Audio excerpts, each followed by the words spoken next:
O processo de trabalho na soldagem MIG-MAG é o mesmo, com uma pequena diferença. Essa é uma sigla em inglês. MIG quer dizer metal, inerte, gás. E MAG, metal, ativo, gás. Agora, é muito importante saber que a diferença entre esses dois processos está no tipo de gás usado. O que eu sei é que o gás, nesse processo, é responsável pela proteção da poça de fusão contra possíveis contaminações por elementos atmosféricos. E no processo MIG nós usamos um gás inerte ou uma mistura de gases inertes.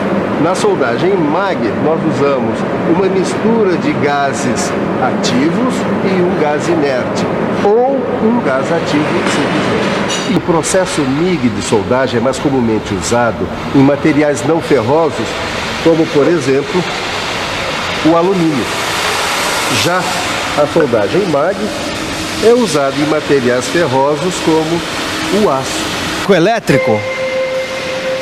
Aí nós temos um esquema que mostra bem como isso funciona. O arame eletrodo é energizado. Quando ele toca o metal de base, os elétrons livres acelerados, que formam a corrente elétrica, se chocam com os átomos e moléculas. Esse choque e a alta temperatura dessa região ionizam o gás existente na coluna do arco, deixando-o eletricamente carregado nesse espaço. Aí pronto, está aberto o arco elétrico. E no caso do processo MIG-MAG, que é o que nós estamos vendo agora, temos essa cortina de gás que protege a região de fusão contra as impurezas da atmosfera.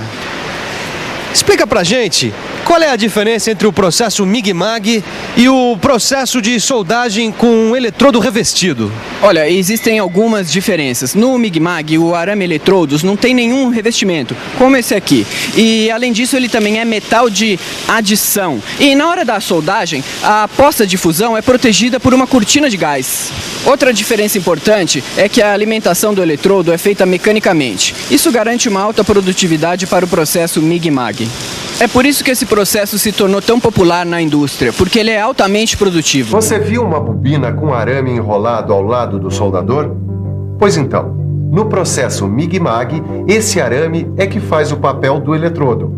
Quando o arco elétrico é aberto, ele passa a se fundir e formar o cordão de solda. Essa transferência de metal é a passagem do metal fundido da ponta do arame eletrodo para a poça de fusão. Muito bem, o modo como se dá a transferência de metal no processo MIG-MAG é muito importante e existem 3 formas básicas de transferência.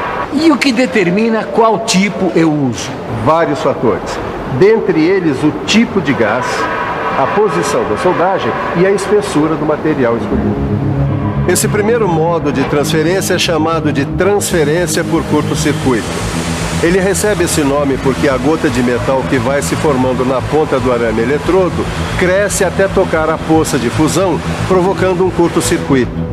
Esse modo de transferência é usado quando o soldador precisa trabalhar em posições diferentes da posição plana e quando as chapas a serem soldadas são finas e pedem valores baixos de tensão e de corrente.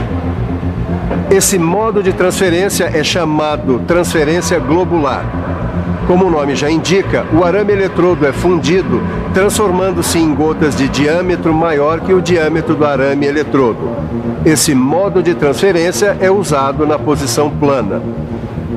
E aí está o esquema que mostra a transferência por spray. Nesse modo de transferência, acontece uma pulverização das gotas fundidas com diâmetros menores que o diâmetro do arame eletrodo. Esse é mais um modo de transferência que só pode ser usado na posição plana. A solda aqui é feita pelo processo MAG. E o equipamento é parecido com o necessário para outros processos de soldagem a arco elétrico. Você vai precisar de uma fonte de energia do tipo transformador retificador, um eletrodo com um sistema de alimentação, os gases que vão ser usados para a proteção da poça de fusão e, é claro, a tocha de soldagem. A tocha é a responsável pelo direcionamento do arame eletrodo e do gás de proteção. É através dela que é fornecida a corrente elétrica. Nesse esquema dá para notar o bico que faz a energização do eletrodo e o bocal promove a cortina de gás. Esse daqui é o sistema alimentador do eletrodo e ele é de grande importância. É através dele que nós controlamos a velocidade do arame, que está diretamente ligado à intensidade da corrente que é fornecida para a soldagem. O primeiro passo é limpar as peças que vão ser soldadas e preparar a junta. Feito isso, vamos abrir o arco elétrico, aproximando a tocha do metal de base. Pronto!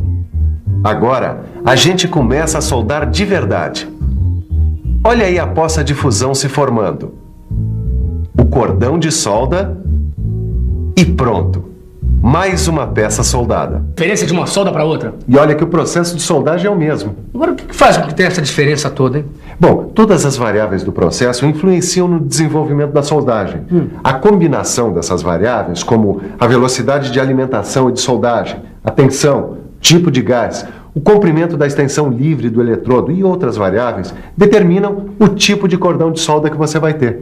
Lembra da transferência de metal? Pois é, e ela também é influenciada por esses fatores. Quanto maior for a corrente de soldagem, maior vai ser a poça de fusão e, portanto, maior deverá ser a vazão do gás protetor.